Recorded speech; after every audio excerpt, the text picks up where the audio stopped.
Hey y'all, welcome back to Girl Music's channel. I'm Ashley, and I'm so excited to introduce this interview with the incredible artist Låpsley. Låpsley is a singer-songwriter, producer, and now label owner. This record is honest, emotional, complex, and it's deeply personal. And when Kelsey and I listened to it, we just felt extremely connected. You can check out our listening to it. We live reacted. I'll link it below. It is such a stunning album. If you have not listened, why don't you go over and listen to the album now, and then you can hop back over here and watch the interview after, because she really dives into the complexities of the album, the beauty of it, the chaos of it. We talked about everything in this interview, starting her own label, her own records, the cost of making art as an independent artist, the grief and power that shaped this album, what it's like to be in love with two people at once, and then write a whole album about it. If you've ever gone through a major transformation, felt torn between two versions of yourself, this is definitely the album for you, and an interview that you're going to be excited to listen to. And the last thing I want to shout out before we get to the interview is Låpsley's merch. Her merch is amazing. She's selling these incredibly cute bundles on her website. She created a candle, y'all, that is paired with the vinyl. Elsa and I bought them. That's what's featured at the beginning of this. Get us all warmed up. I'm lighting that candle. We're listening to the vinyl, and we're getting in the mood. Light that candle, grab a tea or a glass of wine, and let's dive into this. All right, love y'all. This is so exciting. We literally listened to your album we go live on Twitch to listen to new music, and we listened to your album the week after it came out. So what was that, 2 weeks ago? Something like that. And how did that go? Oh, we're obsessed. Every song on it is absolutely incredible, but we went down a dark rabbit hole about what it all means. We were literally like Charlie from Always Sunny in Philadelphia with the whiteboard out. Where did you get your sources? Sorry, my dog's whinging in the background. Where did you get our sources for the info? No. This is from our own fucked up brains. No, because we are just listening to it lyrically. It's so beautiful. And oh my gosh, like really tells a story. We felt we were on an emotional roller coaster with you. So it was super fun to listen to it start to finish. Probably one of the best albums, that story that we've ever. It was very exciting. It was so much fun. So we're super excited to talk to you about it, because we definitely have some questions about like your early career and up to where you are now. You have your own independent label, so much exciting stuff going on. So I'm going to let Kels take it away with the questions here at the beginning. Quickly give the dog a chew, otherwise she'll whine. Oh, I have a puppy. You have a baby. I have a puppy. Oh my, like an actual puppy? Like a puppy. What? Both of us? He's a miniature Australian Shepherd. Oh my God. Oh my gosh. I'm literally tearing up. That is the sweetest baby I've ever seen. Yeah. Ashley, you need one. Sorry, she's crashed it. Oh, she can crash it the whole time. That's fine.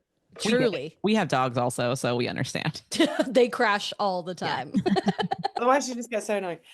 Right? They need their treats, and they are demanding about these treats. And when their dinner time is, my God, my dog at 5:59 is like, Mom, it's dinner time. Patting the metal bowl against and Yes. it's like breaking through the flat. She just starts crying, staring at me. I'm sorry, stop. I can't. Oh, by the way, too, I'm Ashley, and then I'm Kelsey. we just have girl music as our thing, but I just realized that. Låpsley's my middle name, so I've always been called Låpsley. Oh But my my friend is Holly.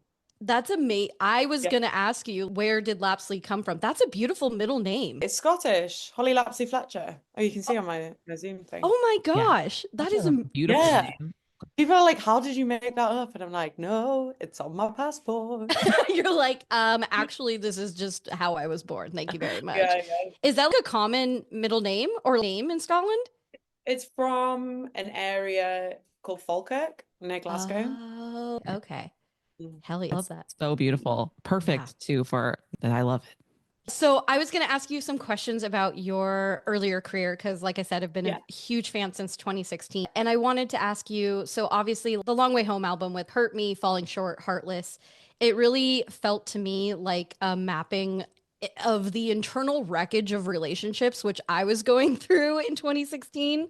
And this album now feels more self-defined and a little bit more present. Do you think your approach to vulnerability has changed over time? Look, I think when you're 18, you're vulnerable to everything. You're just raw dogging emotions for the first time. The first relationships, working out your sexuality, working out everything about yourself. Everything is for the first time. And then now, and so the way that you talk about those emotions are quite extreme. Hurt me or falling short or like, there's loads of references to trains and journeys, and just thinking about these things was always on the way back from getting broken up, on the way to their house. And then I guess with this record and my vulnerability, there's a strength and a trust in myself, which in some ways releases all the different emotions in between the extreme ones, rather than just pain, a nuanced version of pain that can only be felt when you know yourself and know your worth and have let yourself down or let other people treat you in a way that you don't want. And so it's more complex. And obviously the production is more complex, and the way that I write has developed a lot more. In a way though, I feel like I've opened up as I've got older. So in a way, maybe that's been more vulnerable and more self-aware. But I love that idea of nuanced emotion, because I think when me and Ashley are in our 30s and we are seeking music that is a lot more of that nuanced emotion, where it isn't just like, this boy broke my heart and I'm sad. It's more like an internal nuance that really is mature in a way of really self-reflecting, I want to say. And I think that's what's so beautiful about the new album is you do feel really like in your own power when you're listening to it. And that's I love the differences between your older stuff and your newer stuff. So just brilliant. Oh, But that means so much. oh, That you know, good. like that's exactly what I want it to come across Yes. as. It came across just And like I that. like I'm reading all the reviews and I'm like, can't work it out. Maybe it's just because you're not a girl. And then you say that, Convinced. and I'm like, no, it does make sense. No, That it is totally makes like sense. Like, you just feel funny. like actually so powerful in yourself after you listen to the album, because it's at the end you're just like I deserve more. I am woman. I love that though. So I want to talk about the song Heartless, because I feel like it doesn't get enough love of your tracks. And I hate that Yeah. because it's my favorite song. And it came out during, like I said, a really like rough chapter of my life when I was figuring out what commitment meant. I was in a marriage I shouldn't have been in. And there's that line that says, night stretches to beyond darkness. It wraps around me and I wake up heartless. And that has stayed with me for how many years now? 9. I want to know if you remember where you were emotionally or creatively when you wrote Do you that know what? No EP one's too. mentioned that song for like 8 years. It's really, and I don't think I've sat down and listened to it. And that lyric is so yeah. intense. It's so intense. And let me tell you, 26-year-old me was like, I think there was a coldness in my very. early 20s that came about from being hurt that I then had to tackle. And the same with when I look at some of my friends that react in quite cold ways to things. And I'm like, that's because they were a victim in a way of something. Every person who hurts has been hurt themselves. And what followed from my teenage years to my early 20s was I went from being hurt to being the person that hurt other people. Uh, I think that was the first self-reflection. Now, looking back with time, I could see that I was becoming someone that was quite bitter. And that was the first step from hurt me and heartless and all of these things, falling, not being enough. And there's two ways you can go about that. You can either become the victim or you can heal yourself and go on your own journey. And mhm. that took quite a few years, and you can hear it through the second and third record, Yep. the difference. But it's so funny that you pick up on that, because in a way that if I showed my therapist now, that would be like the journey from Oh, this almost slightly narcissistic level of I am the victim to this very empowering situation now where I'm like, no one can affect me because I have created boundaries and I am a much more secure person. You are living our journey. yeah. Truly, I think Ashley and I both We feel are the living our journey as women. oh That man, Yes. it feels exactly like that. And it does feel powerful a little bit. I think for me too, of like, I listen to that song now and I'm like, oh, I needed therapy. I needed help. I needed to, you were saying, not be such a victim in my circumstances. And through, your music and through other people's music, it really has helped me realize that I think music is so important in that way that you can heal yourself. You can do all the things you need to do. And at the end of the day, that's all you've got. That's what you're giving the world. And I love that about yeah. your music is that it really takes all of those feelings and puts it into bangers, by the way, Yeah. bangers. But at the same Like, time, there's a yeah. depth to it that you can keep coming back to it. You can keep listening. It's, as Ashley and I call it, re-listenable, right? It's not as painful to listen to, but there's still some connection there between your whole journey to where you are now. And I'm just obsessed. Oh, And looking back on your entire career, especially in those earlier songs, because the production, you were saying your production has matured and grown up too. I love Ashley laughs at me, but I love the beat boops, as we call them. And I thought the way you used production as a compliment to your words was is so stunning. And I wanted to see where you feel like your production is now and how that changed over the years and what you were gravitating towards too in this new record. it's funny because the first stuff I ever made, I didn't know what a producer was. So like, I wanted to make the music I was listening to, which was a mixture between, I always wrote poetry, but then I used to go out raving from 14. So I was really interested in electronic music. And then artists, early Foles and James Blake and stuff came along who somehow mixed electronic music and words. And I was like, I want to start making this. And I think it was minimal because I was a beginner in a sense that I couldn't think of anything else to put in. But there was, so within a song, within a project, you have tracks of different layers of the song. Mm-hmm. I'm going to put the keys in, then I'm going to record the drums. And I made everything recording from this one keyboard on GarageBand. So all of the sounds. So I didn't really understand what MIDI was. Oh So my I God. recorded each beat Oh and my, then like placed it in on the waves, placed the waves in and cut it up. It was so long. It's so yeah, funny because that's so and wild. I was a producer because I did everything. But now I work with producers and Mhm. I stepped away from production and delved more into writing and musicianship, but only worked with producers that understood me as a producer. And these are people like Joe Brown and Greg Abrahams, who the third record is about, but I still work with him now. And Oh, that's the whole of this. The most recent record is about a love triangle, one of them being with the producer that I made the record with. So, Perfect like, transition.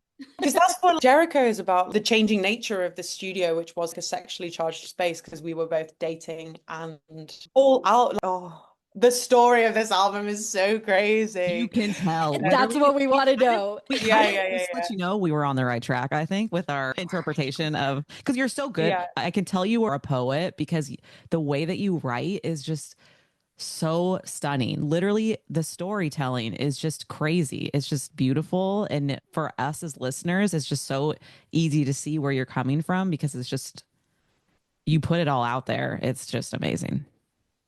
Oh, that means a lot. It's funny. So I work as a songwriter. That's Oh, my day to day. And Lapsley is on the side, and not in the sense of like, that's the only way that I can support my label, pay for my label. And because of that, Lapsley isn't directed by anyone else. It is exactly what I want it to be. And it is my interpretation of my life. And it serves me before anyone else. And it's not serving an A&R or mm, someone else's. Obviously, ideally, this would be just my main thing. But at the same time, if I was with a major label, and I have been, like, you have to give yourself over to what they want because it's all about Mhm. profit. And obviously, I want my business to make sense money-wise, but it just has to pay for itself because it's primary function in my artistic expression. mhm. And it's funny because you're like, well, you're saying things about how it's the poetry and the articulation of my life and stuff. And I've had to fight for it to stay that way and for it to develop in that way because I've been dropped so many times. I've lost my agents. I still haven't been able to get my US agent back since lockdown. It is a fight to do things on your terms and to pay people ethically. Yeah. And I prioritize the studio space. That is my sanctuary and my safe space. I don't think about money and I don't think about singles and the rules when I'm in there. I then sort that at the end of the weeks in the studio and look back and be like, cool, we have an album, woman, that's going to be the single, whatever. We work it out from that, but that's not the primary focus when we go into the studio. The act of writing is as important as the product, which is very different to the industry's Mhm. understanding of what an artist is and why they release records. Honestly, Oh, that might be why amen. we gravitate towards your album so much because we listen to a lot of music and just instantly we were like, this stands out truly. And speaking of your own label, by the way, congratulations. Her Own Records, incredible. We love to see artists doing this because, again, you are able to create authentic, stunning work. And I was actually wondering what was one of the most unexpected challenges when starting this label, and how did you overcome? One of them was, so the industry is really corrupt, in the sense, so if you go with a major label, everything is in-house, and so that means everything's split up. I don't know how much of you and your listeners and the industry, so I'll just explain it in layman's terms. But for example, in order to get your music playlisted on Spotify, you need to have a digital person who then has a personal relationship with Spotify. Yep. Now, there's certain people who work as so that's mainly an in-house role, right? It doesn't really exist as a consultant role. And as a new label, I need to work with consultants because there's no way I have the cash to get people in-house. So there is radio pluggers that are consultants, which is how you get your stuff on the radio. But there isn't really such thing as a digital person that is separate from a label. And then magically, halfway through the campaign, this company called Songular got in touch, and it was an ex-head of digital at a major label who suddenly started consulting. And like, I want to take you on as a client. I was like, oh, I want to work with you. And so suddenly, so we didn't have Songular for Church, which was the first trial single for the label. That's why we didn't say anything about the album, because we needed stats. We needed to work out where we were. And because it was a song that was, I guess, topic-wise, quite separate from the rest of the album, it made sense to put it out with some distance from the other stuff. So I guess suddenly this person came out of the blue, which solved a huge problem for us. But it is mad. If you are an independent act and you are releasing independently, you are at a disadvantage because there is a monopoly of certain roles which are so necessary for you to get even a look in the playlist, for you to get a look in at the radio. And it really is like whose situation. And I'm trying to fight the system, but at the same time, I'm also like, well, who is it? Because I want to know, why can't I have a seat at the table? Why do they get it and I don't? So I'm going to slyly make my way and then obviously spread the info. But it's a huge battle. And none of my new music streams as well as the old stuff. And I didn't have enough money to do PR beyond the UK, even though the first album was a worldwide release and I did Australia tour and went to Japan twice and did multiple North American tours. I can't get any of that now. I barely have enough money to release this record. And that's it's 80K to release a record, to pay people ethically. Which I've had to raise, by the way, is what once you explain, it's crazy. And I don't come from a rich family, right?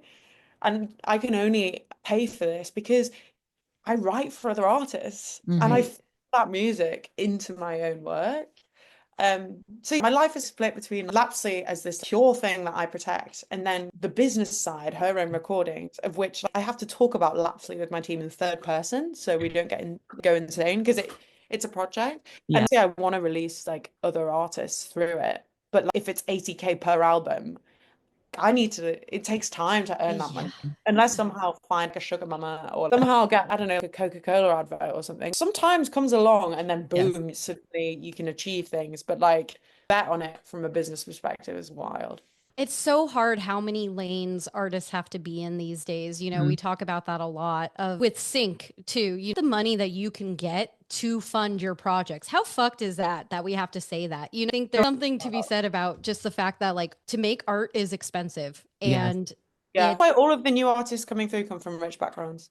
It's not that they don't deserve a place. It's that everybody else can't do it. It's like you're getting 1% of society's perspective rather than the rest of 100%. like, and also like to my fellow like some producers, we're like, where are the artists from, especially in the UK, where are the artists from outside of London? Where are the artists from? Like, they can't take a risk, they can't do it. Of course they're not going to go to music school. Like, would they?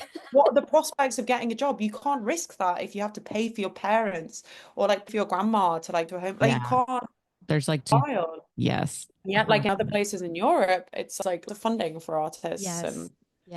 Talk about that a lot too. How, especially in the US, it's really, right now. The US is wild. It's actually insane. Mind having a kid, what, like week off with the dads? Like, I actually, I can't go. We can't either. It's insane. Well, when we talk to artists too, all like just definitely having to do every single aspect of all, it's just insane. Even to like the fact that you were able to have your own label, produce this album is just huge, a huge accomplishment. So incredible. And we're going to shout your name from the rooftops over here. Seriously. You know what's funny? It's not even, no one wanted to sign me. Like, there was no offers on the table. What? I don't understand that at all. Makes sense. Good. Your scene and the industry banks itself on 1 in 60 artists that they sign, making them like millions. Yeah. They actually don't give a shit. Even though I'm like 1.2 million, like, even it's a product and there's fans and it's worth money. But anyway, like I set up my own label anyway, so like it kind of like was a plan. You know, it was like, this it, off we go into the We're doing it. You know what? We're here for the it. most expensive fucking side quest. Here we are.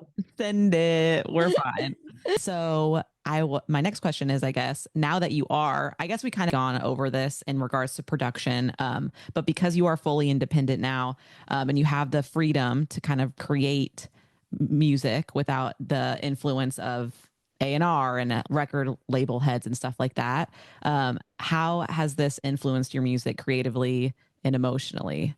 I guess you're able to just kind of a little deeper. Yeah, instead of like working with other people, I don't like change. Mm. And I don't like people that don't understand me, and I don't like having to explain myself again. And Yeah. like this people like, oh, I want to work with you. I was like, I don't want to work with you because this isn't for you. This is for me. And the two producers I work with get that. And it's not for anyone else. So there is like this kind of the gate's super high. So my growth happens through them as a sounding board for, but in terms of like influence is ever evolving and massively shaped by the people that I write for, the music that I listen to, the publications and books that I read. That's like an ending kind of journey. But I don't want like, you know, hottest new producers to come along to do my shit because they don't give a shit about me. Yeah, no. Where I work with people that are my mates and stand me and respect me as an equal and as a woman and as the leader of the space.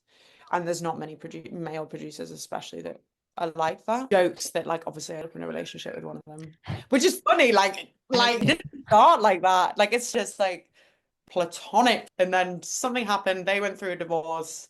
I somehow was single, and then somehow it was like, oh shit, we're going there. And then it was like one of the biggest, deepest things of my life because it's like so, you know. Anyway, That's kind of my next question, which is let's talk about the album. So your new album, I'm a Hurricane, I'm a Woman in Love.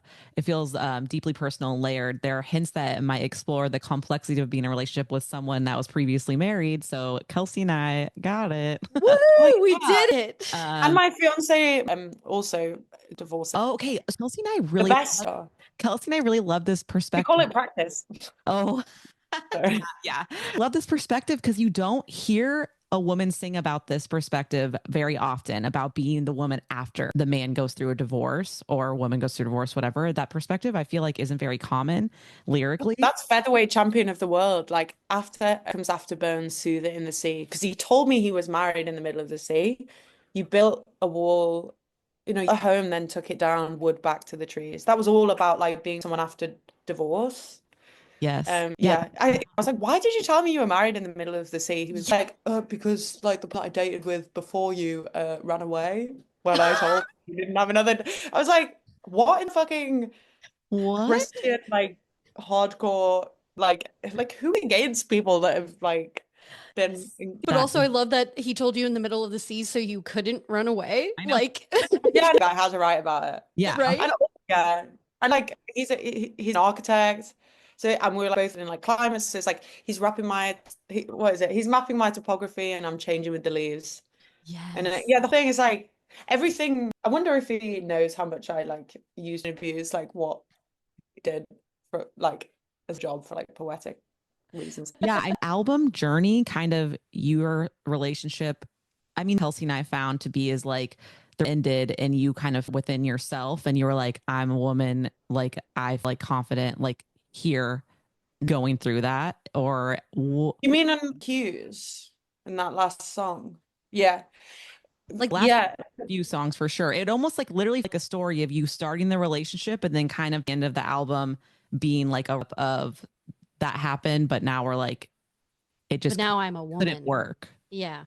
Is the wrong interpretation? Yeah, no, there's like a lot I found for myself, which is like a big thing like within but I end on a weird note because I end on this song called Lilac Cues, which is about like or only person out of these two people that I was dating can have my future. And so it's like all my love, all my trust, future perfect, which is a Dorothy Collins song, which I love.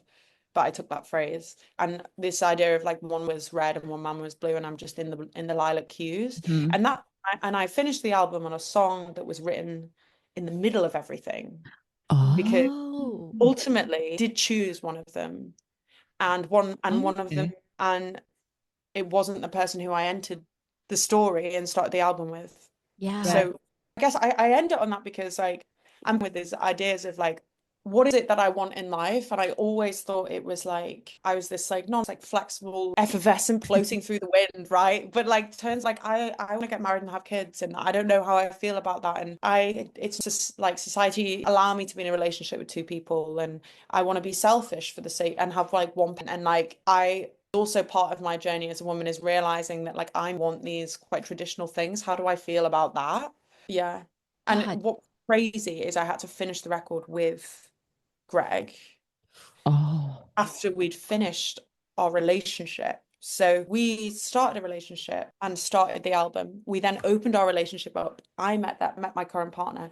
I then closed the relationship. So it was just me and those two.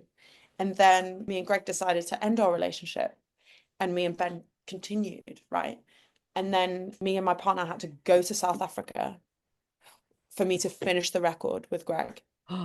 Wow. So like I finished record with like, and I'm like the first night, me, Greg, and my partner had to all go for dinner so it wasn't weird. And they'd never met each other. Like they'd lived separate countries. I'd had this relationship with both of them for like a year. And then suddenly, like, I was like, oh my goodness. And then that was when I wrote like Forberg, Jericho, all of the tracks. Oh, the whole, it's crazy. I am crazy. Oh my gosh, I love But like I had to finish the record and I couldn't leave my partner to go and see Greg again. So I was like, just come with me. But then at the same time, like I wouldn't have my partner in the studio because that was mine and Greg's place. And that was like changing space.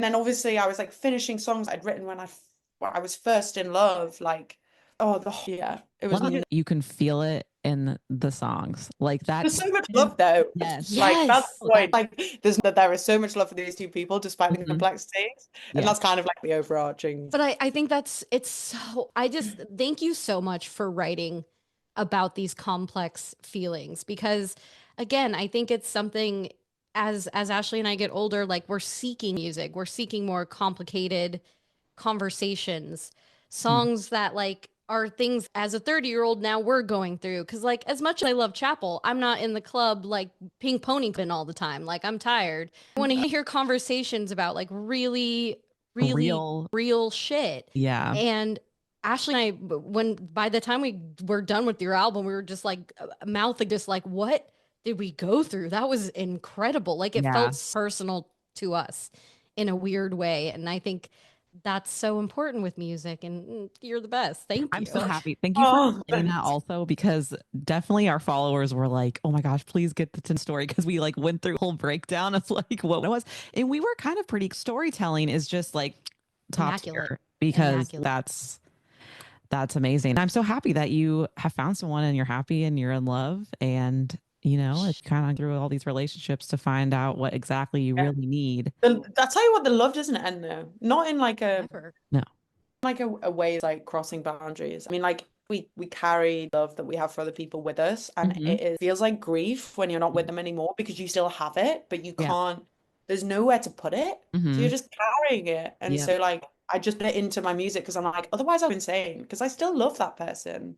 Not happy with them, but like I still love them, and so that's my vehicle. It's love as a different, it's evolving love, right? Of like to be romantic love. Like love is for everyone. Like I love Ashley. She's my sister. I love, you know, my just different. And I think that's important to talk about too, is that you can have love for people. It doesn't have to mean that they want to, get, just means that there's a lot of love and a lot of respect. Yeah, it evolved into sure. something else.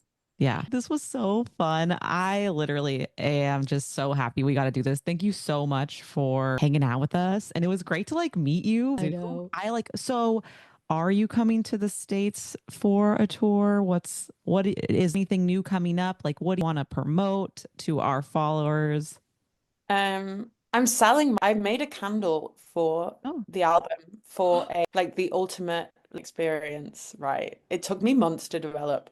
Wait, and we're buying one right now. I'm actually on a podcast tomorrow to talk about it with a perfumery podcast. Oh my gosh. It's so good. It's called, you go on Låpsley.store, you'll see. Yep. Okay. But we're one. Smoked wood, earth, and sex, and it's called Six Hands. Hands for me to tell the time is like a lyric, Violet Hughes. And I had this idea of I wanted to bring people into my world, and scent is a huge part of my world, like perfume and I'm always burning weird stuff. The idea is you put the vinyl on and you light the candle, and it's the thing you've ever smelled. Mainly because it's a really slutty album. And every time I listen back, I'm like, as if. I do feel like there is like a really way of feeling yourself. That's how the record. It didn't feel like oh, let's get on, but it felt I am a woman, I am sexual, I am yes. Love yearning. Who doesn't love a little yearn? Yeah, that's with the candles ASAP. ASAP. So if you buy a yearning candle with a signed vinyl, I package them all here. Everything. I package all of the bundles, and I get really confused with the posting, and sometimes I get it wrong. And then people email me and they're like, "You owe me £10 because you didn't properly." And I'm like, "No, I don't know how to weigh anything." All the merch comes from here. Oh my gosh, incredible. Well, we're doing that because we need candles and we need the experience. I'm gonna sit in my room with my vinyl and my candle and just in a blanket, just yes, sing to me, crying. We're fine. Oh my god, I love it. Okay, well, any questions, Kels? No, I just again want to say thank you so much for the music you make. Truly been fans forever, and it just means a lot for us. You really touched us, this album. Thank you for literally just creating your own label, putting out art that is so special to you. That is needed. And I know that it is just so extremely a lot, but we love it's needed. It's so good. And if you come to the US, you have two girls who will be in the front row scream crying to all your songs. Where do you guys live? We're in San Diego, which is 2 hours of LA. Okay, fab. I'll when I'm in LA. Yes, please. That'll probably be the closest. Yep. We'll be there. It'll be so fun to meet in person. Oh my god, to hear these songs live, we're gonna be we're ready. Break our hearts, break our souls, girl, break them. I love it so much. But yeah, this was wonderful. So much for having me. Of course. We'll see you later. Have a good rest of your evening. Bye. Bye.